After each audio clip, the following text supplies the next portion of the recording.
Father, we worship you this morning. Tunaliamini jina lako Bwana wa mabwana, maana hakuna kama wewe Bwana. Imara nasiete mosatana, imara kosa nere mosatana, kama mono siete mosatana, inalama kosa nere mosatana. We give you glory, Lord, as we honor you.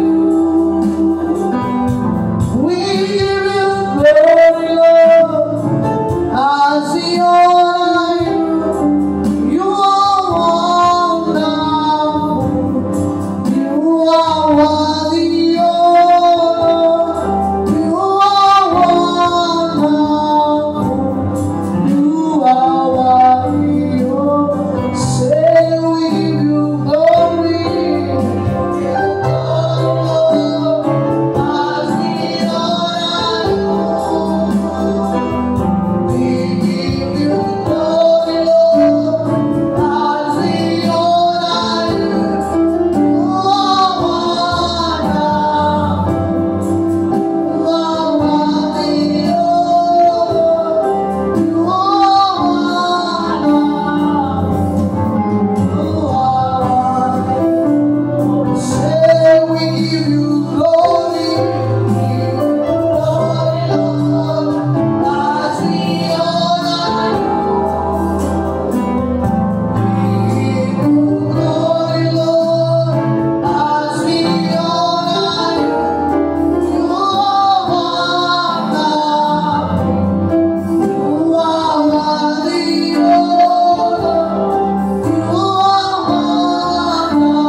Thank you.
shows in the goodness of the Lord. I declare no something and no witch, no power shall stand up away this day. With the grace to navigate, grace to navigate through the storm, grace to get victory, grace to break through. In the mighty name of Jesus, I declare no power shall stand our way. I declare you barrier shall give way. We command that opposition will give way. In the name of Jesus, I declare breakthrough in our business, in our career, in our calling. Breakthrough in Jesus' mighty name. We enforce our victory. We cannot be victims, we are victors. In the mighty name of Jesus, we are not covered in the dial. Said, come on, somebody, say grace to love it. Grace to mount up with wings like an eagle. Oh, Yakalabaloso, Totia Makanaga, Yopodia Makanaga. We shall end up with great testimony. We shall finish well. In the name of Jesus, we shall end the year glorious. Ela Tosia Kamanadinaya, Yopo de Tabalosia Lama, Yopo Yamakula Madon, Yopo Yamanosa Tatiana, Yoso Lepanidiama. Oh, I give you glory. I give you honor, mighty God. You are faithful, you are mighty.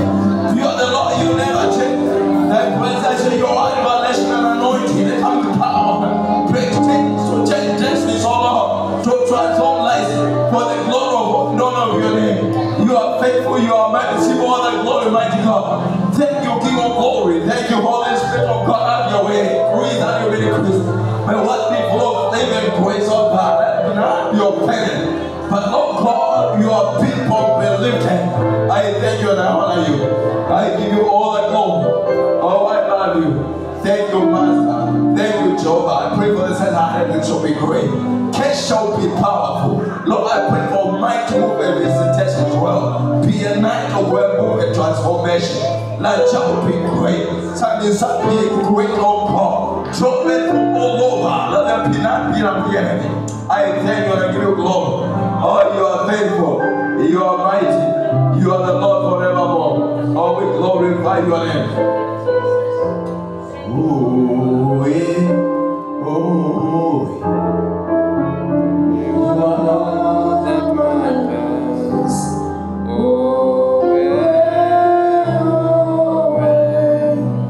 You are all that matters.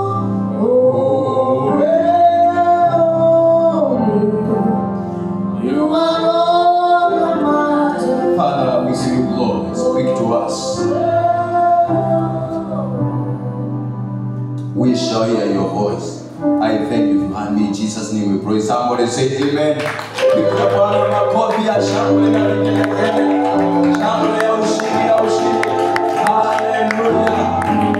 And God is able, one to go. And God is able to make all grace abound towards me, that I always have in all sufficiency.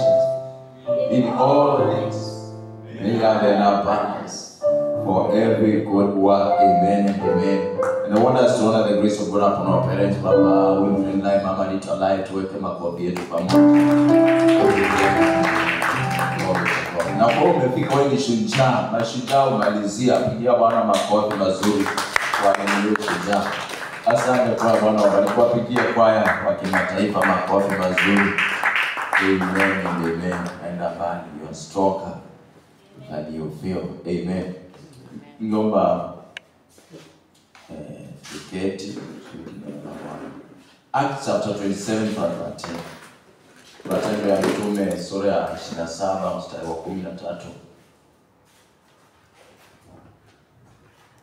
And when the south wind blew softly, supposing that they had obtained their purpose, losing ends, they sailed close to Crete. But no long after they entered against the temple, wind called Euroclydon. And when the ship was caught, and the cloud, and it could not bear up with the wind, we let drive. Verse 19.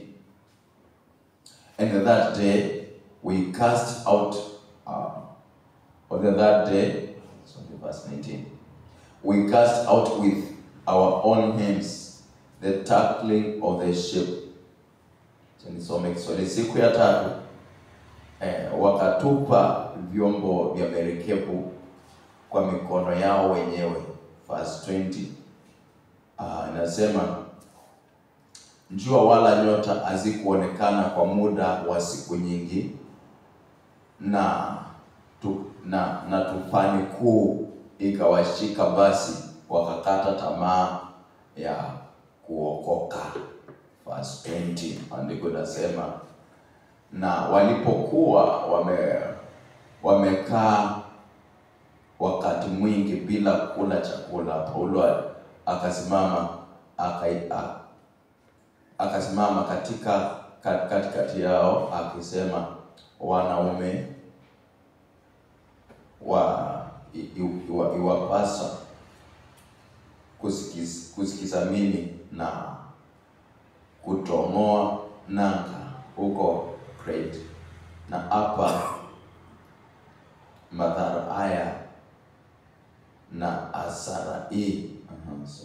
Verse 20 nasema, sasa nawapeni shauri, iweni na moyo mkuu, kwa maana hapana hata nafsi moja miongoni mwenu itapotea, ila merikebu tu. Naisoma verse 25, verse 26. Hata siku ya 14 ilipofika,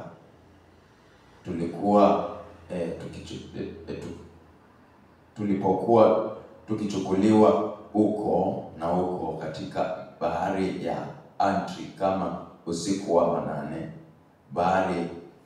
baharia wakadhania ya kuwa wanaikaribia nchi kavu. Bwana nabariki kusoma kwa neno lake.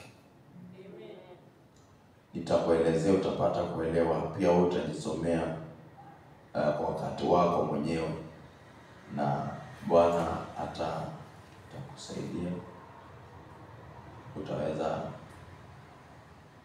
Utaweza kuelewa hata mengi zaidi. Amen. Ningependa nipe huu ujumbe kwamba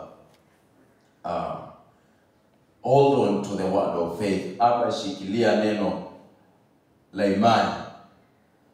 Amen. Shikilia neno la imani. Maandiko nasema kwamba Apostle Paul walianza safari ya baharini, na hii safari walikuwa wanaenda, aliwaonya watu akawaambia safari tushie, lakini sababu pepo uling'oa nanga. Maandiko nasema upepo wa kusi ulipoanza kuvuma kidogo, wakadhania ya kuwa wamepata walioyazimu.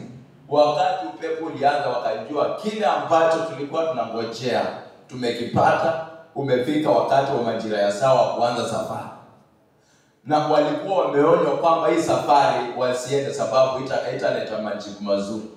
Na walipoanza safari wakienda mahali ambapo walitarajia walifika, maandiko nasema walipokuwa wamesafiri vizuri, wakiwa wamekaribia kufika ufuoni ule ambao walikuwa wafike port, ngome ile ambao walikuwa walandi ya kwanza, maandiko inasema upepo mwingine ukatokea from nowhere na ukapea ile merikebu mwelekeo tofauti. Yaani safari, upepo wa kwanza ulileta vizuri na ukawapeleka, lakini wakikaribia the highland ambao wange-launch, upepo mwingine wa tofauti ukaipea mwelekeo tofauti. Na wakidhani itakuwa ni mwelekeo wa karibu, ikawa iliwapeleka zaidi yaliyowatarajia, na ukawa ni upepo ambao ulikuwa ni sugu, ukapeleka ile merikebu kwa safari ya siku nyingi. Walipoona kama itakuwa ni lisali moja na alafu wapate mperi, ikaendelea ikawa siku, wakifikiria ni siku ya kwanza ikawa ya pili, ikawa ya tatu, na maandiko yanasema wakakata tamaa ya kuokoka. wakawa hawana tumaini tena, kwa sababu na maandiko yanasema wakaenda muda mwingi bila kuona jua wakiwa kwa giza totoro kwa bahari. Na wakati wako haya maeneo, maandiko yanatuambia kwamba Paulo mtume Bwana akamuongelesha, akamwambia mtaponea, mtaangamia. Hata kama uliwaambia mara ya kwanza hawakutii, lakini hata hivyo wataokoka au hataangamia. Sema amen. Maandiko yananiambia kwamba baada ya siku 3 Paulo akaongea, akawaambia kwamba hata kama mmekata tamaa, hata kama sisi hatuna tumaini, lakini kuweni na moyo mkuu. Na maandiko yanasema safari ikaendelea hata siku 14. Anawaambia kuwe na moyo mkuu siku ya 3, lakini inaendelea mpaka siku ya 14 bado wako kwa giza. Maandiko yanasema kwa muda mrefu hawakuona jua. Lakini nimekuja kuongelesha mtu kwamba usikate tamaa hata kama mambo yako inangana. Ni kama nahubiri mahali ambapo sipa sawa, nitafunga na tuombe na tuende nyumbani. Nimekuja kuongelesha mtu, ukiangalia mambo inakaa giza totoro, Bwana anakuambia usikate tamaa, utafika vizuri. Amen. Utamalizia mwaka kwa kilio, utamalizia kwa ushindi. Hautazama kwa hiyo mambo inakaa kama ni pale uone mwangaza. Mwangaza utatokea kwa jina la Yesu. Siku 3 pepo imeondoa wakiwa karibu kufika. Wakiwa wanaona hatima ndio hiyo. Upepo tofauti ukapea merikebu mwelekeo tofauti. Lakini neno la Bwana linasema hata kama iliwapea siku ya 3, baada ya kutembea siku 3 kukiwa ni giza waona, Bwana akamuongelesha. Na apostol akashikilia ile neno na akawaambia, hii ndio neno, tutaokoka, tutaangamia. Hali inakaa kana kwamba tutamatika, mambo yataishia hapa, lakini neno la Bwana linasema kinyume. Nimekuja kusema amini neno la Bwana kwamba hautaishia mahali ambapo unaonekana utafika hatima yako. Hautazuilika, hautakwama, hata kama mawimbi ni mengi, you shall navigate. Amen. Apostol akawaambia siku ya 3. Na alipoongea siku 4, bado wako kwa giza ya 5 ya 6. Maandiko yanasema kwa siku 14 hawakupata nafasi ya kula. Si chakula wako nacho. Chakula wako nacho, lakini hali vile hivyo haiwezi ikapea mtu nafasi ya kula. Wewe unasema unapenda kula. Kuna hali unaweza ukapitia, ukawa hata ukiwa na hicho chakula uwezi, hakina maana tena. Siku ya kwanza, ya pili, ya 3, ya 4, chakula kiko, mkate huko tayari.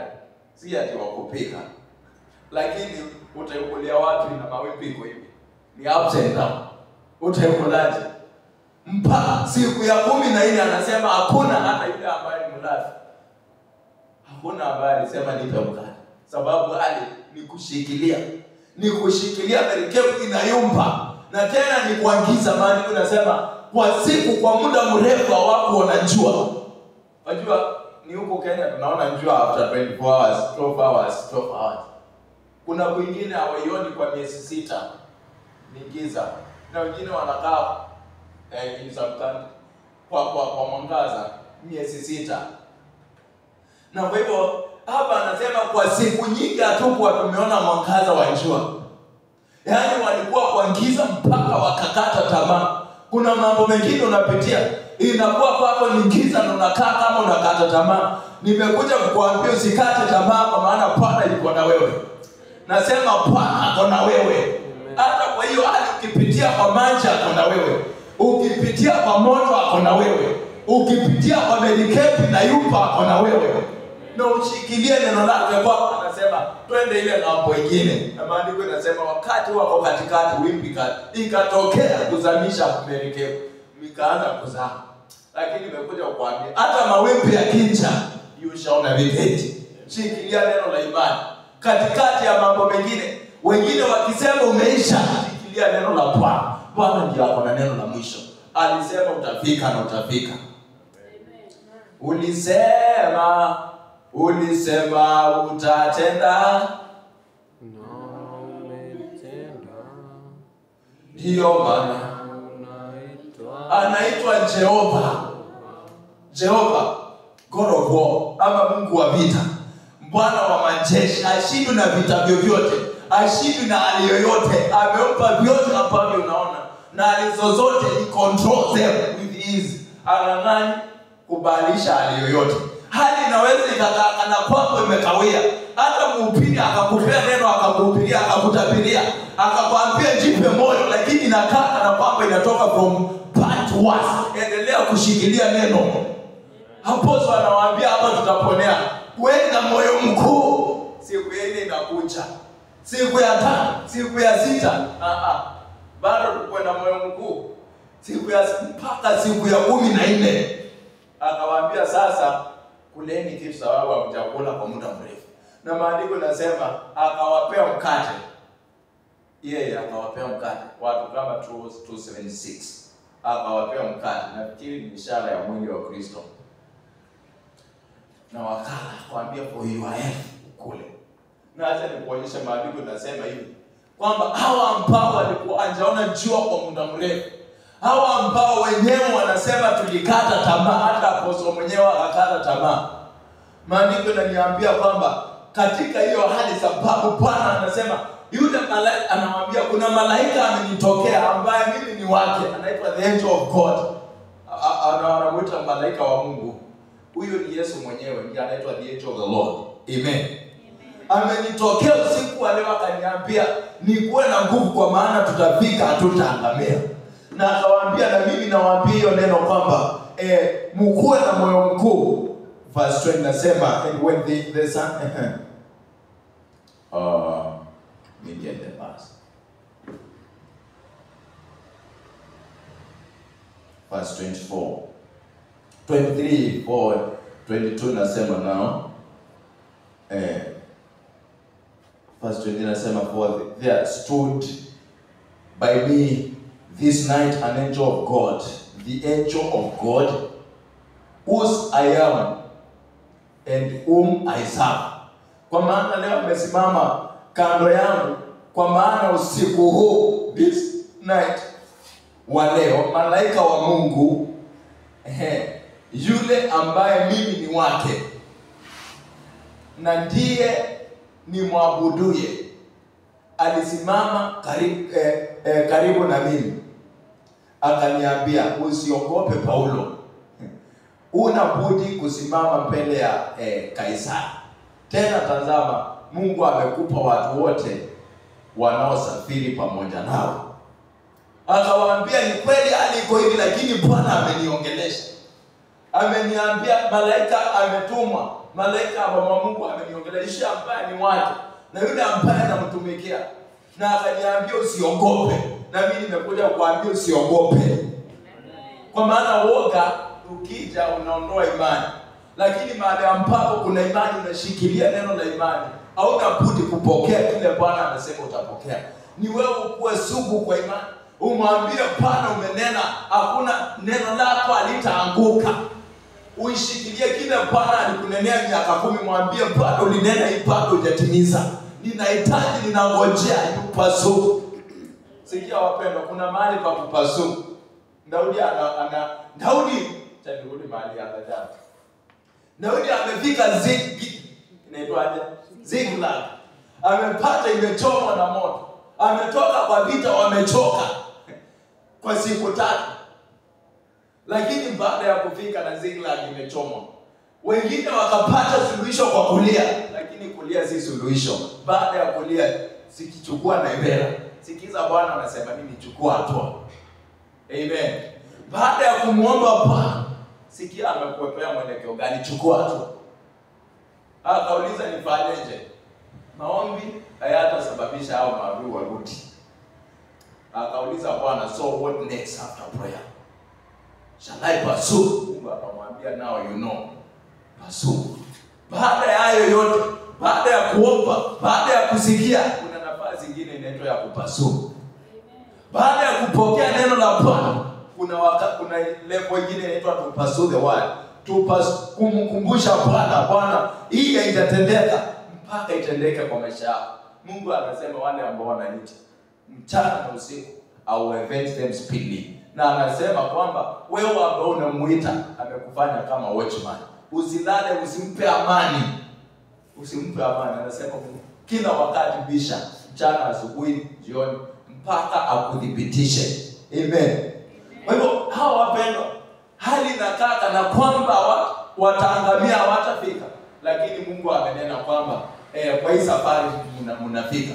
Amenena kwa hii safari Paulo, hawa watu wote nimewapeana. Hata kama hawajui, watajua kuna Mungu. Kuna watu wengine watapata msaada kupitia kwako. Kuna watu wengine wataokolewa sababu kwa hiyo merikebu. Nasema kuna watu wengine wataifadhika sababu ya uwepo wako.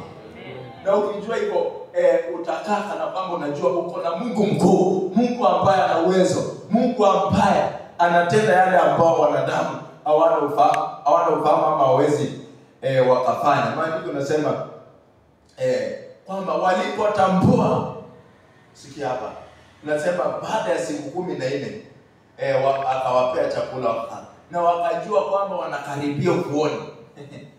Baada ya kila mtu amekata tamaa, haoni kama kutakuwa, inasema jua likaanza kuonekana, mwangaza ukaanza kuonekana. Baada ya muda mrefu mwangaza ukaanza kuonekana. Nimekuja kusema hivi kwamba mwangaza utaonekana kwa maisha yako. Hiyo hali ambayo umekaa miaka mingi ujui, mwangaza unatokea huu mwezi wa 11. Haijalishi umepakisha siku ngapi, natangaza mwangaza unatokea kwa jina la Yesu. Mwangaza ukaonekana, tumaini likaanza kumpika mahali ambapo hapo wanatumaini. Mwangaza ukatokezea, kwa maana neno la Bwana lazima litimie. Na ilipotimia, mabaharia wakaanza kupima maji, wakaanza kuweka nanga, wajue ni kiasi gani. Sikia, wajue ni ufuko, ili wasije wakaboka mawe. Na kuombea kwamba Bwana utapatikana mwenye haki, kwamba utakuwa hodari. Sikia, awamwambia Ibrahim, tembea mbele zangu na wewe mkamilifu. 99 years old. Najua Abraham uko karibu kukata tamaa, lakini nakumbuka kile nilinena, tembea mbele zangu na wewe mkamilifu, kwa maana muujiza uko karibu kwa next year. Na mimi nakuja kusema tembea mbele za Bwana wewe mkamilifu, kwa maana muujiza wako uko karibu zaidi. Ile ambayo aliongea miaka mingi uko karibu kutendeka. Kwa hivyo hawa baharia wakaanza kuangalia wasigongeshwe mama. Kwa nini nasema utembee mbele za Bwana wewe mkamilifu? Kwa sababu kuna mambo mengine yatatokea yanataka kufanana na muujiza, lakini acha muujiza wa kipepo upite, muujiza wako huko. Tembea mkamilifu mbele za Bwana, mwenye haki, kwa maana haki huinua taifa, kwa maana kupitia haki utadhibitika. Nikwambia yule mama walienda ufuoni pale bahari, lakini alikuwa na connections za kishetani. Alipoenda kurudi, sababu alikuwa so deeply connected, alipofika akasema huko. Ndio sikumalizia hiyo story for some reasons, lakini nakwambia yule baharia alipo dive down huko ndani, ndiye anaelezea story vile aliona, na akajua huyu mama si kuzama kwa kawaida, ni mapepo yamemvuta, na ndio hayo katoka hata kusema hiyo story. Na mimi nakuombea kwamba hata shetani hatapata kitu ambacho anaweza sema hii ni yake kwa maisha yako. Hatapata kitu ambacho anaweza nchiuka legal right to torment you ama kukuzuia kwa vyovyote vile.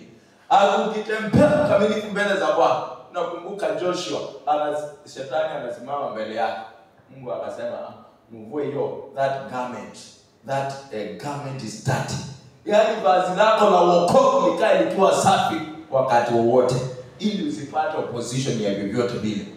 Kwa maana Bwana mwenyewe, naongelelea Mungu, siongelelei uwezo wako, siongelelei msaada wa wanadamu. Bwana mwenyewe akikuinua utakaa juu milele.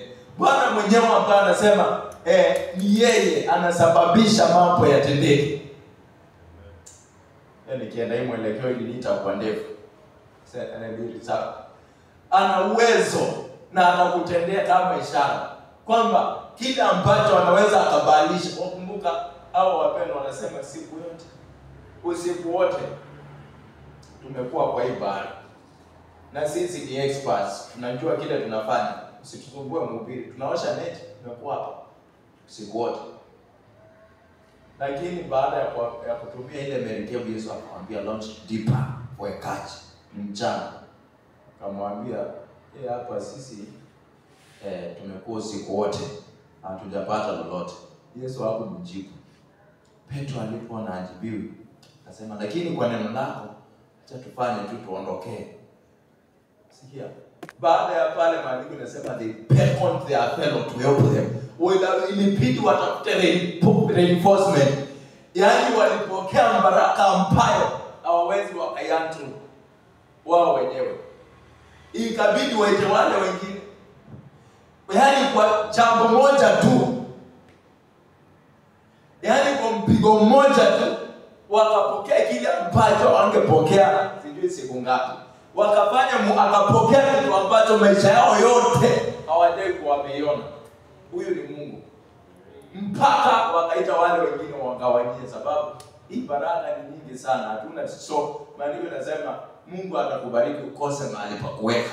Ukisikia hivyo, kama uelewe vizuri, sema huyu ni Petro amebarikiwa na Mungu mpaka na Yesu mpaka akawa na mahali pa kuweka wale samaki, mpaka akaita majirani awasambazie, sababu hata akibeba ataweka wapi? Nikupe ushuhuda kidogo. Kuna mahali watapeleka chakula. Na so this watu walikuwa hawana chakula at one time kabisa. Is a children's home.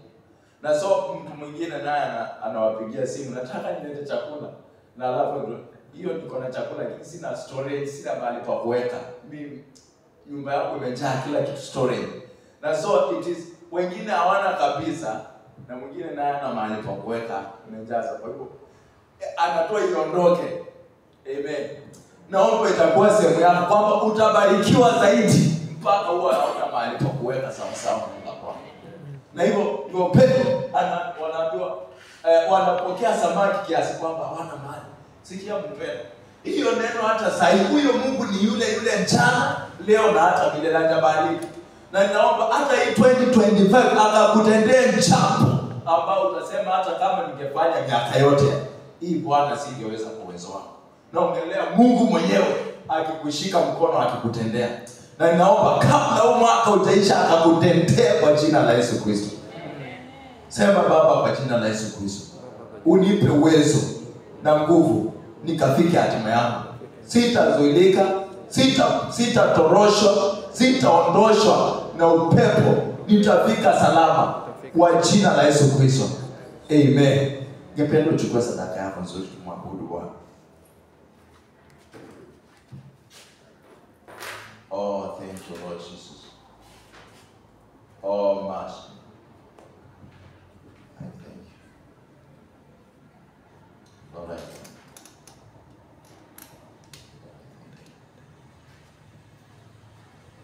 you. Oh, Master. Niwe sadaka mbele za Bwana.